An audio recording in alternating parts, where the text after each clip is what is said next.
ये भगवान की वाणी कोई असत्य कर सकता? सृष्टि में सब पैदा हुआ है जो सत्य सच्चिदानंद के सिद्धांत को काट दे? अरे केवल नाटक। हम कहते हैं, माइक से कहते हैं, विश्व में कोई ऐसा जादूगर पैदा हुआ हो, तांत्रिक ऐसा पैदा हुआ हो, कोई ऐसा पैदा हुआ हो, आए हो करे छू देव जंतु बांधवा से डायने से खत्म, तुम्हारी किडनी सही हमें दिखाओ। फालतू बावरे लोगों को ड्रामेबाजी समर्पित होता हूँ कि आपकी कैंसर का बाप भी ठीक हो जाए।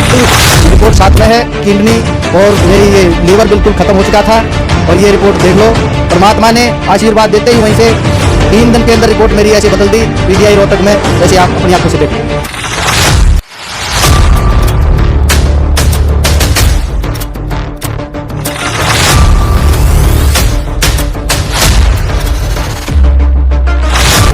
जीवन रूपी खेत में कर्म ही आपका बीज है, कम हो या ज्यादा काटना आप ही करो।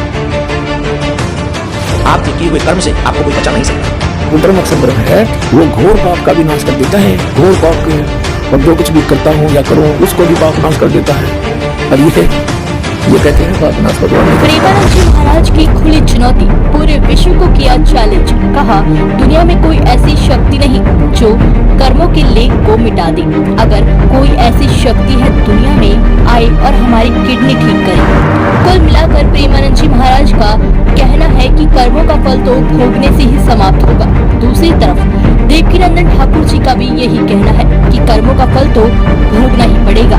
पर दोनों संतों को झूठा साबित करते हुए एक संत ने विद प्रूफ प्रमाणित किया कि पूर्ण परमात्मा घोर पाप का भी नाश कर सकता है। आइए देखते हैं पूरा वीडियो। सबसे पहले सुनते हैं प्रेमानंद जी महाराज के विचार। ये भगवान की वाणी कोई असत्य कर सकता? सृष्टि में सब पैदा हुआ है जो सत्य सच्चिदानंद के सिद्धांत को काट दे? अरे केवल नाटक। हम कहते हैं, माइक से कहते हैं, विश्व में कोई ऐसा जादूगर पैदा हुआ हो, तांत्रिक ऐसा पैदा हुआ हो, कोई ऐसा पैदा हुआ हो, आए हो करे छू लेव जंतु बांधो हाथ से डायलिसिस खत्म, तुम्हारी किडनी सही हमें दिखाओ। फालतू में बावरे लोगों को ड्रामेबाजी में फंसा रहे हो। ये जंतुर ले, ये राख ले, ये कपड़ा ले, ये कलावा ले, बांधो हमारे कलावा जंतुर, हमारी बुद्धि को बदल दो या हमारी किडनी को बदल दो, दो में जो ताकत हो बदल दो। बावरे अस्पताल बने, ये बावरे डॉक्टर, तुम्हारी बुद्धि काम नहीं कर रही, तुम्हें खुला ड्रामा बनाया जाए। तो अभी आपने सुने प्रेमानंद जी महाराज के विचार और आइए अब सुनते हैं देवकीनंदन ठाकुर जी के विचार। जीवन रूपी खेत में कर्म ही आपका बीज है, कम हो या ज्यादा काटना आप ही को है। आपके किए हुए कर्म से आपको कोई बचा नहीं सकता। तो अभी आपने दोनों संतों के विचार सुने। दोनों ही संतों के विचार बिल्कुल एक जैसे थे। और आइए अब सुनते हैं संत रामपाल जी महाराज के विचार। आखिर इनका इस विषय पर क्या कहना है, आइए जानते हैं। ये देखे थे विद्वान, जैसे किसी मोतियाबिंद हो जाता है तो उसकी आंखें बड़ी स्वस्थ दिखाई देती हैं और उसने दिखता कती नहीं। तो ऐसे ये दिखे थे विद्वान, संस्कृत भाषा जाने थे, वेदों का न कख भी पता नहीं। वेद जो है भगवान की महिमा का एथेंटिक रिकॉर्ड है, उसमें परमात्मा की महिमा लिखी है और ये खुद मानते हैं कि जो वेद में लिखा है वो हमें स्वीकार्य है। वेद सत्य है। अब दिखाते आपने वेद में क्या लिखा है। अब यजुर्वेद, इसका अनुवाद करता भी मैं ऋषिदानंद है। देख कमाल की बात है, युद्ध भांग पिया करता तो नरी उतरने नहीं देता, ऐसा लगता है। इसकी जीवनी में लिखा है भांग पीता था, दिखाएंगे आपको कभी। अब ये कहाँ से प्रकाशित है? प्रकाशक है सर्वदेशी कार्य प्रतिनिधि सभा 2/5 महर्षि दानंद भवन, रामलीला मैदान, नई दिल्ली से। महर्षि दानंद सरस्वती द्वारा इसका अनुवाद किया गया। मुद्रक हैं Prince offset printers, 1510, Pataudi house, Daryaganj, नई दिल्ली से। 241 पृष्ठ पे है। 8वां अध्याय यजुर्वेद भाषा भाष्य। ये 13वां मंत्र है। 13वां, इसमें क्या लिखा है? देव कर्तस्य ऐनस्य अवजनम असि, मनुष्य कर्तस्य ऐनस्य अवजनमसि, पितर कर्तस्य ऐनस्य अवजनमसि, आत्म कर्तस्य ऐनस्य अवजनमसि, अन्नस्य अन्नस्य अवजनमसि। ओए होए। अब इसका अनुवाद यहाँ किया इन्होंने 242 पृष्ठ पे। ये 241 पर हम पढ़ रहे थे। यहाँ देखो 242 पर अब यहाँ इसका थोड़ी बहुत कोई उतर गई होगी इसकी भांग है। इसने फिर यहाँ उलझाने की चेष्टा की है कि हे सबके उपकार करने वाले मित्र आप, दान देने वाले के एनस्य माने अपराध के, एनस्य अवैधनम माने विनाश करने वाले हो, क्षमा करने वाले हो। अब यहाँ मित्र लिख दिया। अब पढ़ने वाला ने सोचा चलो ये तो मित्र मित्र के बारे में कि तो भगवान का जिक्र है, नहीं छोड़ा इसने। अब इसी के कर कमलों से लिखा हुआ और दिखाते हैं सत्यार प्रकाश में। ये देखिएगा, ये सत्यार प्रकाश वही वेद, अब बाद में दिखाएंगे थोड़ा आपको पुनः। और ये कहाँ से प्रकाशित है, वैदिक यति मंडल वही है। और ये दान मठ गोहाना मार्ग से प्रिंटेड है, आचार्य प्रिंटिंग प्रेस रोहतक से, दान मठ गोहाना मार्ग रोहतक से। इसके प्रथम समोल्लास में और पृष्ठ नंबर 18 पे ये नीचे क्या कहता है कि जो सबसे स्नेह करे, सबको प्रीति करने योग्य है, वह परमेश्वर सबका सच्चा मित्र है। इससे परमेश्वर का नाम मित्र है। तो वहाँ मित्र की जगह हम परमेश्वर कहेंगे। बिल्कुल यहाँ है ही परमेश्वर की महिमा, वेद कोई मित्रा की थोड़ी है। और दान देने वाले के पाप मित्र के नाश करेगा, बता कोई बात है। तो ये मित्र परमेश्वर का नाम लिख दिया इसने। और लिख दिया इसलिए कि कोई पढ़ ना गा के देते ये ज्ञानता पता लग जाए, तो पढ़ेगा तो नहीं सोचेगा कोई मित्र के बारे में बोल रखे। एक बार हमारा जो करोथा कांड इन्होंने करवाया, इसका यही कारण था। दास ने यही जो स्टेटमेंट आज आपको बता रहा है समाचार पत्रों में निकाल दी, और आर्य समाज के आचार्यों को पता लग गया कि तुम्हारा रोजगार गया। जय दयानंद की अज्ञानता का पता लग गया हमारे दयानंद के अनुयायियों को। ये सारे भागेंगे यहाँ से, तुम्हें फिर चंदा मिला को नहीं। तो हमने ये नो का न्यू लिखा था, फोटो स्टेट तो नहीं किया था, इसे लिख कर भेजा था कि ये ऐसे बोलता सत्यार प्रकाश में, और ये यजुर्वेद में ऐसे लिखा है। तो इन्होंने जवाब दिया फिर उसका पेपर में, समाचार पत्र में, कि रामपाल तो संस्कृत ना जानता, जो के जाने वेदों के बारे में। वो तो दयानंद जी तो महर्षि थे, उन्होंने समाधि लाला के वेदों के अर्थ निकाले हैं, और वहाँ पर मित्र शब्द लिखा है, परमेश्वर के बारे में नहीं लिखा है। अब आम आदमी इतना प्रभावित है नकली ऋषियों से कि वो सच्चे हैं, और अन्य व्यक्ति कुछ भी कहता रहो वो सही लिख कर गए होंगे। इसलिए परमात्मा ने दया करी इस प्रोजेक्टर की, और ताकि आप स्वयं देख सके। अब यहाँ मित्र का अर्थ परमेश्वर है इन्हीं के शब्दों में। अब पढ़ेंगे, देखो अब हम यजुर्वेद पर आ गए हैं। सत्यार प्रकाश रख दिया है। अब इसके हम 8वें अध्याय के वही 13वां मंत्र पढ़ रहे हैं। हे सब के उपकार करने वाले मित्र यानी परमेश्वर आप, देवकृतस्य दान देने वाले के, एनस्य माने अपराध के, पाप के।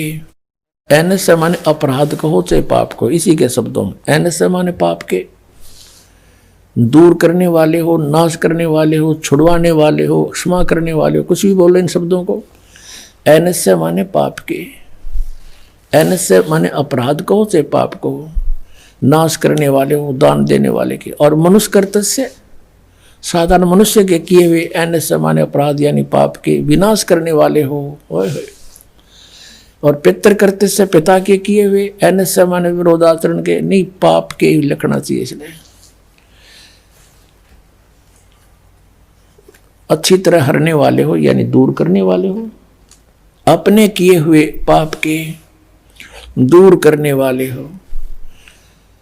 एनस्य एनस्य अधर्म के अधर्म यानी पाप के पाप, घोर पाप के नाश करने हारे हो।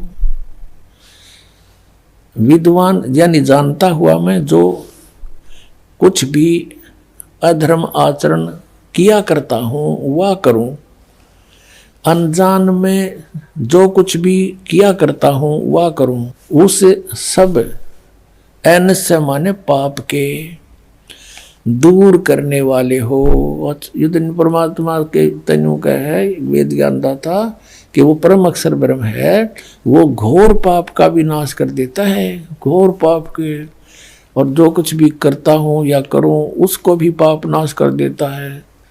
और ये कहते हैं पाप नाश भगवान नहीं कर सकता। तो अब क्या सिद्ध हुआ कि वेद ज्ञान सच्चा है, इसको सभी मानते हैं, और वेदों में परमात्मा की महिमा है, परमात्मा की जो गुण लिखे हैं वेदों में, और इसके विपरीत जिसका अपना अनुभव कुछ भी है वह वेद विरुद्ध है, वो झूठा है।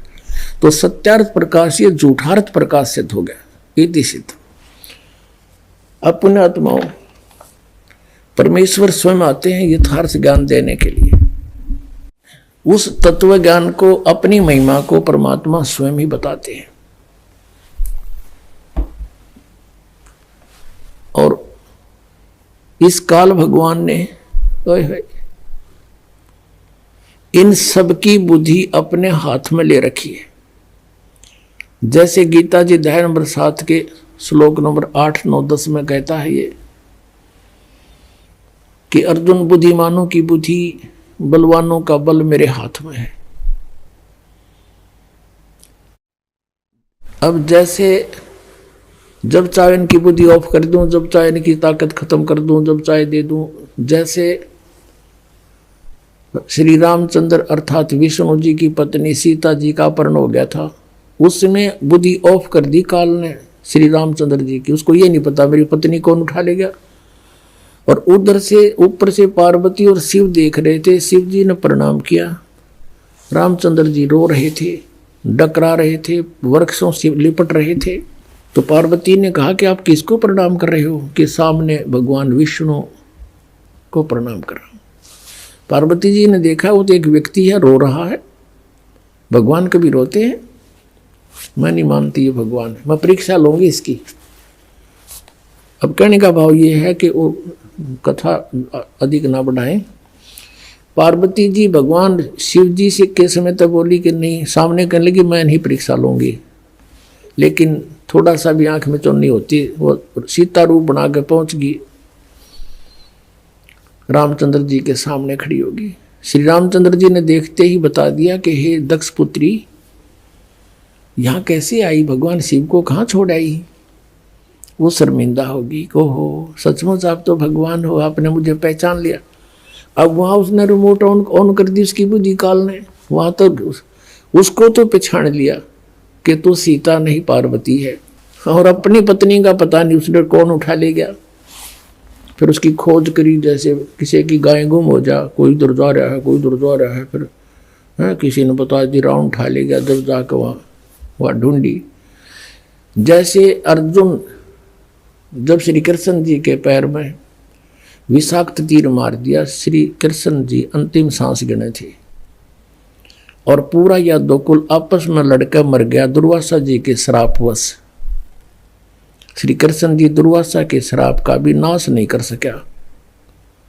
उसमें केवल औरतें शेष रहेगी, नर यादव सभी मर गए। जो गर्भ में थे वो बच्चे तो शेष थे ही। तो श्री कृष्ण जी ने कहा कि आप सभी औरतों को वहां ले जाओ, यहाँ लोग नर पुरुष रहे नहीं, आसपास ये जंगली लोग इनकी इज्जत बेइज्जती करेंगे। अर्जुन श्री कृष्ण जी की मृत्यु के उपरांत उनको लेकर चल पड़ा। रास्ते में बिल्लों ने पीटा, गोपियां ले गए, औरतों को ले गए, कुछ एक के गहने सारे तोड़ दे गए। और अर्जुन के हाथ में वही धनुष था जिससे महाभारत का युद्ध जीता था। वहां उठा भी नहीं, उससे खड़ा खड़ा पिट रहा है बिल्लों से। तब अर्जुन रो रहा है कृष्ण को कि कृष्ण बड़ा छलिया था, पता नहीं कौन से जन्म का दुश्मन था, हमारे साथ इसने छल ही छल किया। मैं मना करूं था, महाभारत में नहीं लड़ूंगा, मुझे लड़ा कर छोड़ा। अब महाभारत में मुझे शक्ति दे दी, मारूं था, एक मरे थे 20। आज वही अर्जुन, वही गांडीव धनुष, आज मैं कांप रहा हूं खड़ा खड़ा, मुझसे उठ नहीं रहा।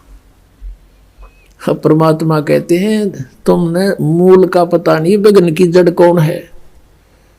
श्री कृष्ण छलिया नहीं था, ये तो यू काल ब्रह्म, इसके हाथ में रिमोट है सबका।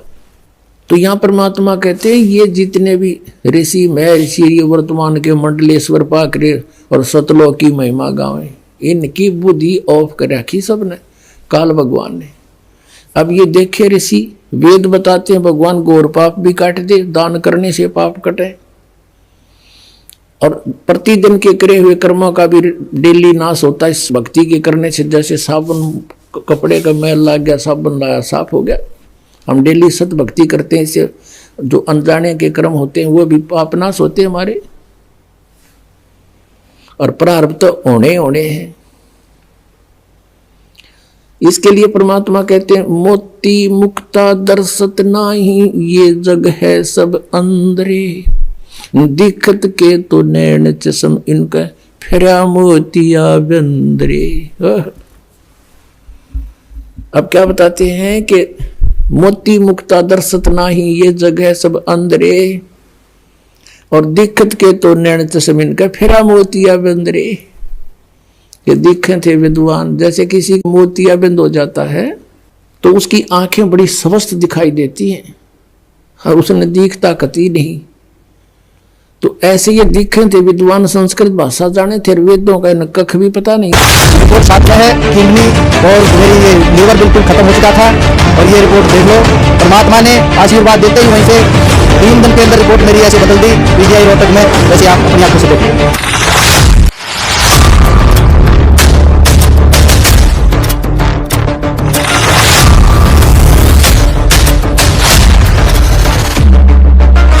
नमस्कार सर। सच साहेब। सर आपका क्या नाम है? जयफूल दास खटक। जयफूल जी, आप कहाँ से आए हैं? रोहतक से। सर संत रामपाल जी महाराज जी से आपने नाम दीक्षा कब ली? 2005 में, फर्स्ट में। संत रामपाल जी महाराज जी से नाम दीक्षा लेने से पहले सर आप क्या भक्ति साधना करते थे? हम जी जितनी भी इस दुनिया में भक्ति हैं सभी सारी भक्ति करते थे, जो भी कोई भी हमें बहका देता था वही भक्ति करते थे। शेरा वाली की पूजा करते थे, विष्णु देवी की भी करते थे, और हम ये माता पूजते हैं घर में, जो भी बता देता था वो ही करते थे। हम पाथरी भी जाते थे, मुरथुड़ भी जाते थे, वहाँ जाके माथा टेकते थे और जैसे भी अपने घर आ जाते थे। सर आपने बताया कि आप बहुत सारी साधनाएं करते थे देवी देवताओं की, आप तीर्थ व्रत करने भी जाते थे, तो सर ये सर भक्ति साधना करने से आपको क्या लाभ प्राप्त हुए? हमें जी कुछ भी लाभ नहीं हुआ, दोनों परेशान होते चले गए। इतनी परेशानी आ गई कि हम ये बताएं, हमारी आर्थिक स्थिति, 2 बच्चे थे, बिल्कुल डैमेज हो गई कति बिल्कुल ही। और उसके बाद हमारी घरवाली बीमार हो गई, बीमारी के कारण मेडिकल चले गए पीजीआई रोहतक में। रोहतक में 2-3 साल लग गए। छोटे छोटे बच्चे थे, न तो माँ बाप न भाई बंद कोई भी नहीं हमारे पास जाता था। हम बड़े दुखी हो गए। उसका ऑपरेशन हुआ किडनी का, और उसमें से पथरी निकाली थी। उसका जख्म नहीं भर रहा था, पेट के अंदर काटी हुई थी और उसके टाके भरे हुए थे, वो खुल गए थे। वो कहीं भी डॉक्टरों से सभी ने हमारे को ये कह दिया था अपने घर ले जाओ भाई, ठीक होएगी नहीं है, अब इसको कैंसर हो गया है। आपने बताया कि आप बहुत ज़्यादा परेशान थे क्योंकि आपकी पत्नी को कैंसर हो गया था। फिर आप संत रामपाल जी महाराज जी के शरण में कैसे आए? देखो जी, संत रामपाल जी महाराज का हमें कोई पता नहीं था। रात के 12 बजे एक बहन ने नाम ले रखा था, वह बहन हमारे घर पर आई। उसने बोला भैया तुम हमारे आश्रम चलोगे? मैं बोला बहन जी हम दोनों जीते रहे तो सुबह हम आपके साथ चलेंगे। लेकिन वो बहन ने बोला भैया ऐसा नहीं होगा, हमारे गुरुजी आपको ठीक कर देंगे, संत रामपाल जी महाराज आप उनकी शरण में चलिए। मैं बोला बहन जी हमारे पास तो किराया भी नहीं है। नु बोली भैया आपको हम अपने आप ही किराया भर के ले चलेंगे आपको। मैं कहा ठीक है बहन जी। उन्होंने 3 व्हीलर किया और नु बोली दोनों जने चलो। हम दोनों, मेरी पत्नी और मैं उनके साथ चले गए। आश्रम का पता भी नहीं था हमें, गुरुजी का भी नहीं पता था। जो गेट पर भाई थे वो बोले भाई ये ऐसे ऐसे ये नियम है, नशा नहीं करना है। हम बोले भैया हम नशा तो कभी भी करते ही नहीं पहले भी, लेकिन हम बहुत दुखी हैं और बहुत परेशान हैं। हमारी बीवी ख़त्म होने पे है और उस चिंता में मेरे को अटैक हो गया था। मैं भी उसी बीमारी में दुखी था, छाती में बहुत दर्द रहता था, सांस भी नहीं लेने में मुझे दिक्कत थी। तो हम गुरुजी के पास गए। गुरुजी ऐसे बैठे थे, हमें नहीं पता था कि ये परमात्मा हो सकते हैं। हमें तो एक दर्द कटवाने के लिए गए थे, भाई हमारे आराम हो जाएगा। संत रामपाल जी महाराज जी ने हमारे को नाम दीक्षा दी और गुरुजी ने हम अपने पास बुलाया। एक चरण के पास मैं बैठ गया, एक चरण के पास मेरी पत्नी बैठ गई। और गुरुजी ने, हमें पता भी नहीं था गुरुजी कहना है, लेकिन परमात्मा ने ऐसा, संत रामपाल जी महाराज ने हमारे को गले लगा लिया दोनों को। गुरुजी बोले, सिर पे हाथ रख के दोनों के, परमात्मा ने ये बोला, बेटा तुम ठीक हो जाओगे। उसी टाइम परमात्मा ने, संत रामपाल जी महाराज ने हमारे को आशीर्वाद दिया और हम आशीर्वाद लेके चले। एकदम से तुरंत मेरे सिर का ये जो छाती का दर्द था, अटैक था, एकदम से बिल्कुल सेट हो गया और मैं खड़ा हो गया। और हमारी पत्नी जी 10 दिन में ही ये बगैर दवाई खाए जख्म भर गए और गुरुजी ने हमारे को जीवन दान दे दिया। उस समय हमें पता चला, हमें पता नहीं था एक ये पूर्ण परमात्मा है। जब हम ठीक हो गए 10 ही दिन में, तो हमें ये पता चला कि ये संत रामपाल जी महाराज परमात्मा हैं, ये समर्थ परमात्मा हैं। उसी दिन से परमात्मा की दया से हम, गुरुजी की दया हो गई, संत रामपाल जी महाराज की, हम दोनों बिल्कुल सही हो गए। सर आपने बताया कि आपने संत रामपाल जी महाराज जी से नाम दीक्षा ली, तो आपको हार्ट अटैक आता था, वो ठीक हो गया। आपकी पत्नी को कैंसर की समस्या थी, कैंसर की बीमारी थी, वो ठीक हो गई। तो सर आपने संत रामपाल जी की बताई हुई भक्ति की, उसके बाद आपको कोई और शारीरिक, आध्यात्मिक या मानसिक लाभ हुए? हाँ जी, देखो हमारे पास मकान भी नहीं था, संत रामपाल जी महाराज ने बहुत अच्छा मकान बनवा दिया है। जो भी सुख सुविधाएं इस संसार की होती हैं, गुरुजी ने हमारे को वो प्रदान कर दी है। और 1 महीने पहले डॉक्टरों ने बोला तुम्हें काला पीलिया हो गया है, तुम्हारा लीवर खत्म हो गई है। वो हमारे पास पीजीआई रोहतक की रिपोर्ट भी है। और जिस टाइम वो डॉक्टरों ने ये बताया कि तुम्हारी दोनों किडनी खत्म हो गई हैं, लीवर भी खत्म हो गया है और बचने के लायक नहीं रहे हो, तो उसी समय हमने सतगुरु रामपाल जी महाराज से प्रार्थना कराई। गुरुजी बोले बेटा डॉक्टर की सलाह ले लेंगे और मेरा बेटा ठीक हो जाएगा। मैं जी बिल्कुल, ये रिपोर्ट साथ में है, किडनी और मेरी ये लीवर बिल्कुल ख़त्म हो चुका था। और ये रिपोर्ट देख लो, परमात्मा ने आशीर्वाद देते ही वहीं से 3 दिन के अंदर रिपोर्ट मेरी ऐसे बदल दी पीजीआई रोहतक में, जैसे आप अपनी आंखों से देख लो। ये कार्ड है पीजीआई रोहतक का, ये रिपोर्ट है जो इसमें डैमेज दिखाया गया है किडनी को और लीवर को। बिल्कुल संत रामपाल जी महाराज से प्रार्थना हुई, उसके बाद की रिपोर्ट ये है जो बिल्कुल ओके है। ये किडनी की देख लो, 115 की जगह 121, कुल 21 हो गया है, जहाँ 115 दिखाया गया था। 6.8 की जगह 9 आया, पॉइंट सिर्फ 9। और एक डॉक्टर ने तो जो भगत नरेश बन गया है, वहाँ पर इंडोस्कोपी करता है, उसने गुरुजी का, संत रामपाल जी महाराज का ये देख के नाम भी ले लिया।